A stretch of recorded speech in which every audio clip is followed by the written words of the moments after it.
የኳስ ፍቅር እንደዚህ ያደርጋል እንዴ?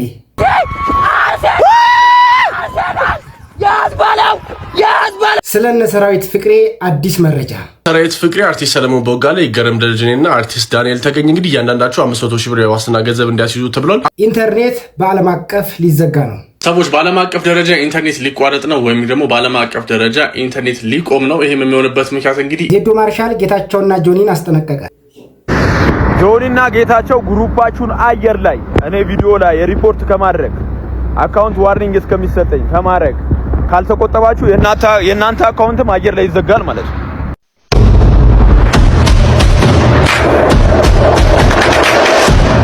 ሰላም ጤና ይስጥልኝ ውድ የተከበራችሁ የቻናሌ ቤተሰቦች በእያላችሁበት ሰላማችሁ ብዝት ይበልልኝ። እኔ በጣም ደህና ነኝ። ዛሬም እንግዲህ እንደተለመደው ሶሻል ሚዲያ ላይ መነጋገሪያ የሆኑ ጉዳዮችን ለቀም አድርጌ ይዤላችሁ መጥቻለሁ። ከናንተ የሚጠበቀው ቪዲዮን ላይክ እንዲሁም ቻናሉን ሰብስክራይብ ማድረግ ነው። ቀጥታ ወደ ቪዲዮ እንለፍ። ሰዎች በዓለም አቀፍ ደረጃ ኢንተርኔት ሊቋረጥ ነው ወይም ደግሞ በዓለም አቀፍ ደረጃ ኢንተርኔት ሊቆም ነው። ይሄም የሚሆንበት ምክንያት እንግዲህ ኢራን አንደር ዋተር የሚገኙ ወይም ደግሞ ኤባር ስር የሚገኙ የኢንተርኔት ገመዶችን ለመቁረጥ ትሬንድ ተናርጋለች ወይም ደግሞ እያስፈራራች ስለሚገኝ ስለዚህ ይህንን ቪዲዮ ለሁሉም ሰዎች ላኩላቸው እናውቀው እንዲጠናቀቁ። ከዛ በተጨማሪ አካውንት አዲስ አካውንት ስለሆነ ሁላችሁም ፎሎ እያደረጋችሁ ብዙ ጊዜ ኮፒ ሊንክ እያደረጋችሁ ኢራን በተደጋጋሚ ጊዜ በዚህ ጉዳይ ላይ ማስፈራሪያ እያደረሰች ነበር ወይም ደግሞ እያስፈራራች ነበር። እናም ያው እንዳልኳችሁ አንደርሲ የሚገኙትን ወይም ደግሞ ከባህር በታች የሚገኙ የኢንተርኔት ኬብሎችን ነው ዳሜጅ ለማድረግ እያስፈራራች እስካሁን ድረስ በሜጀር የሆኑ የኢራን ጀነራሎች ወይም ደግሞ ሜጀር የሚባለው ኒውስ አውትሌት ነገር ኮንፊርም አልተደረገም። ነገር ግን ተደጋጋሚ ጊዜ ይሄ ነገር ሲወራ ወይም ደግሞ ሲነሳ ነበር። እዚህም ኬብሎች አለማችን ላይ ከሚገኙ አጠቃላይ የኢንተርኔት ግሎባል ትራፊክ 17% አካባቢ የሚሆነውን የሚይዙ ናቸው። ይሄ ማለት ዩናይትድ አረብ ኤሚሬትስ እንደ ዱባይ፣ ሻርጃ፣ አቡዳቢን የመሳሰሉትን ጨምሮ ማለት ነው፣ ሳውዲ እንዲሁም ሌሎች የኢንተርኔት ሀቦችን የሚያካትተ ነው እና አማዞን እና ማይክሮሶፍትም በዚህ አንደርሲ የሚገኙ ኢንተርኔት ኬብል ይጠቀማሉ። እናም ሶን ሆንግሊ የሚባለው ግለሰብ የዓለማችን አሁን ላይ ከፍተኛ አይኪው ያለው ግለሰብ ማለት ነው ከ18 ቀን በፊት ነበር ኢንተርኔት ኬብሎቹ ሊቆረጥ ይችላሉ ወይም ደግሞ በዚህ ጉዳይ ላይ ከተያይዞ ዋርኒንግ የሰጠው ወይም ደግሞ ማስጠንቀቂያ ሰጥቶ ነው። ኢራን ይሄን የምታደርገውም ገልፍ ስቴት ወይም ደግሞ የአረብ ሀገራት የሚባሉት ማለት የአሜሪካ ትሩፖችን ወይም ደግሞ የአሜሪካ ወታደሮችን ሆስት የሚያደርጉ ወይም ደግሞ ማስተናገዳቸውን የሚቀጥሉ ከሆነ ነው ተብሏል። ይሄ ነገር የእውነት የሚሆን ከሆነና ኢራን የምርም የኢንተርኔት ገመዶችን የምትቆርጥ ከሆነ አውቴጁ ወይም ደግሞ ኢንተርኔት መቋረጡ የሚያጋጥመው ለወራት ነው፣ ፎር መንትስ ነው፣ ለሰዓታት አይደለም፣ ለወራት ነው የሚሆነው። ይሄን ነገር መልሶ እስከሚስተካከል እንግዲህ እንደሰማችሁት ነው፣ ኢንተርኔት ሊቋረጥ ነው እየተባለ ነው። እናንተስ በዚህ ጉዳይ ምን ትላላችሁ? እስኪ ሀሳብ አስተያየታችሁን በኮሜንት ስራ አስቀምጡልን። ወደ ቀጣይ ቪዲዮ እንለፍ። ይሄ መልእክት ለኢትዮጵያ ሕዝብና ለጌታቸውን ፋይቱ ለሚያዘጋጀው ማለት ነው። እኔ ጌታቸውን የጠየቁት አብረን ከምንሰራው ቢዝነስ ከትኬት 10% ስጠኝ ነው እንጂ ያልኩት ፋይቱን የተቀበልኩት ቆይቷል። በ5 ሚሊዮን ተስማምተናል። አሁን መጥቶ እሱ ፕሮፌሽናል በሆነ ዌይ 10 ሚሊዮን ብር ያሸነፈ ይዞ ይሄድ አለ። እኔ እሱ ምን አገባኝ? አያገባኝም እኮ እኔ ከትኬቱ ከሚገኘው ትኬት 10% ስጠኝ ነው ያልኩት። በቃችሁ አይደል? ቢዝነሱ ያው ሁላችሁ የምትመጡት ፋይቱ እኔን ብላችሁ ነው የምትመጡት። እኔም ብላችሁ እስከመጣችሁ ድረስ እኔም ልጠቀም። ለምሳሌ 10,000 ሰው የሚገባ ከሆነ ከ10,000 ሰው 10% ስጠኝ ነው ጥያቄ የጠየቁት እንጂ ፕሮፌሽናል ዌይ በሆነ መንገድ 10 ሚሊዮን ብር እና ውሰድ ካሸነፍ ምናምን ይሄ ፕሮፌሽናል መንገድ አይደለም። ስለዚህ ይሄ ፕሮፌሽናል መንገድ ስላልሆነ እኔ አክሰፕት አላደርግም። እኔ የምፈልገው ከምናመጣው ቢዝነስ አንድ ላይ እንድንሰራ ነው። ህዝቡም እንዲያቀል የሚፈልገው አንተ በስካቫተር ተጠቀም፣ እኔ ከማንኪያ ከምንሰራው ቢዝነስ እኔ በማንኪያ አንተ በስካቫተር ነው ብዬ ጠየቁት። ከተስማማው እሺ ይላል፣ ካልተስማማው ይቀራል እንጂ ገብቶ ቪዲዮዎች ላይ ሪፖርት በማስደረግ ቪዲዮ በማስጠፋት አካውንት ላይ ሪፖርት በማድረግ እኔም ማሸነፍ አልችልም ማለት ነው። እኔ ቲክቶክ ተዘጋ አካውንት ያልተዘጋ በኢትዮጵያ ህዝብ ውስጥ ለዘላለም አንድ ቪዲዮ ሌላ አካውንት ከፍቼ ብለቅ በሚሊዮኖች ይታያል ማለት ነው። ስለዚህ አንተና ጓደኞች ጀሌዎች መተህ አካውንት በማዘጋት ይሄው እኔ አካውንቴ ከታች እንደምታዩት ዋርኒንግ ይላል፣ ያያችሁት ነው።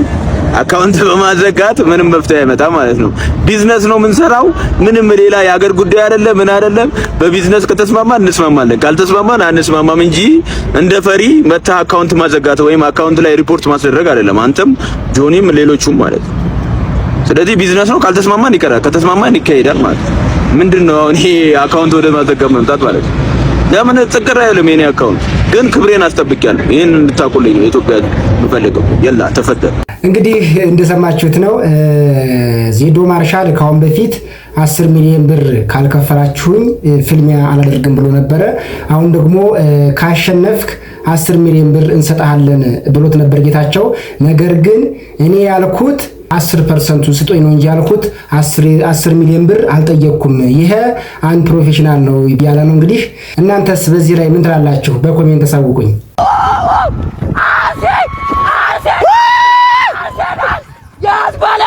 ያዝበለው የወንዱ ልጅ አንተ ያዝበለው እናቱርና አንተ አይሰማህም ወይ?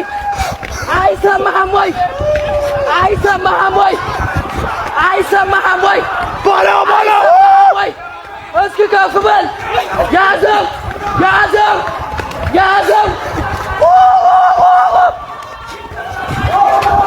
አረ ወዴት እየሄድን ነው ጋይስ? እንደምትመለከቱት እንግዲህ ልብሱን አውልቆ በማታ እየሮጠ ነው። የኳስ ፍቅር እንደዚህ እንደሚያደርግ አላውቅም ነበረ። ለማንኛውም ሐሳብ አስተያየታችሁን በኮሜንት አስቀምጡ። ቀጣይ ቪዲዮ እንመልከት። ጆኒና ጌታቸው ግሩፓችሁን አየር ላይ እኔ ቪዲዮ ላይ ሪፖርት ከማድረግ አካውንት ዋርኒንግ እስከሚሰጠኝ ከማድረግ ካልተቆጠባችሁ የእናንተ አካውንትም አየር ላይ ይዘጋል ማለት ነው። አየር ላይ አካውንታችሁ ይዘጋል። እናንተ የሆነ ወገን ይዛችሁ በቢዝነስ ነው አይደል ያልተስማማ ነው። መቼስ እኔ አንተ 100 እና 200 ሚሊዮን ልታገኝ እኔ ዝም ብዬ ገብቼ ለአንተ ባሪያ አይደለሁም ገብቼ የምፋየተው ማለት ነው። በቢዝነስ ካልተስማማ አልተስማማም።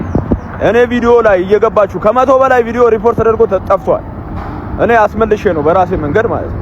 ስለዚህ ይሄንን አክሽናችሁ የሆነ ወገን ይዛችሁ ማለት ነው የሆነ ወገን ይዛችሁ እኔ አውቀዋለሁ ያ ነገር ጠንቅቄ አውቀዋለሁ። የኔ ቪዲዮ ላይ ሪፖርት እያደረጋችሁ ይሄ አካውንት ከታች ዋርኒንግ ይላል። ይሄንን ካላቆማችሁ የእናንተ አካውንትም እኔ የራሴ ወገኖችን አስነስቼ የእናንተ አካውንት አየር ላይ አዘጋዋለሁ ማለት ነው። የሁለታችሁ ብቻ ሳይሆን ከነ ማናጀሮቻችሁ ምናምን ማለት ነው። ስለዚህ አየር ላይ ለጀሌዎቻችሁ አየር ላይ ማለት ነው ይሄንን ድርጊታቸው ሪፖርት ማድረጋቸው እንዲያቆሙ ካላደረክ አየር ላይ የሁለታችሁም አካውንት የሌላውም የማናጀሮቻችሁ የሁሉም ይዘጋል ማለት ነው። ከዛ ቢዝነስ ፌል ያደርጋል ማለት ነው። አየር ላይ ይሄንን ነገር አስተካክሉ። አየር ላይ ያለ በዛ እኔም አንድ ቪዲዮ ሰርቼ የእናንተ ስለማስጠፋው ማለት ነው። ካላረፋችሁ እኔም የእናንተን አካውንት አስጠፋዋለሁ እያለ ነው። እናንተስ በዚህ ጉዳይ ምን ትላላችሁ? ሐሳባችሁን በኮሜንት አስቀምጡልኝ። ከፊንቴክ ጋር ተያይዞ በእስር ላይ የሚገኙት እነ ሰራዊት ፍቅሪ የዋስ መብታቸው እንደተፈቀደላቸው ከዚህ በፊት ነግሬያችሁ ነበር። ነገር ግን የሚያስይዙት የዋስትና ገንዘብ ወይም ደግሞ ብሩ ሴት አልተደረገም ነበር፣ አልተወሰነም ነበር። እናም ዛሬ ላይ ማለትም ሰኞ ቀን ማለት ነው ይሄ የዋስትና ገንዘብ ሴት ተደርጓል ወይም ደግሞ ምናልባት ማስያዝ እንዳለባቸው ተወስኗል። 400 ሺህ ብርና 500 ሺህ ብር እንዲያስይዙ ተወስኗል። በዚህ መሰረት ሰራዊት ፍቅሪ፣ አርቲስት ሰለሞን ቦጋለ፣ ይገረም ደረጀኔና አርቲስት ዳንኤል ተገኝ እንግዲህ እያንዳንዳቸው 500 ሺህ ብር የዋስትና ገንዘብ እንዲያስይዙ ተብሏል። አብርሃም ግዛውና ካሊድ ናስር ደግሞ እያንዳንዳቸው 400 ሺህ ብር እንዲያስይዙ ተወስኗል። እንግዲህ ቤተሰብ ለዛሬ ያዘጋጀሁላችሁ ቪዲዮ ይህንን ይመስል ነበረ። በቀጣይ አዳዲስ ቪዲዮዎች እስከምንገናኝ ድረስ በያላችሁበት መልካም ጊዜ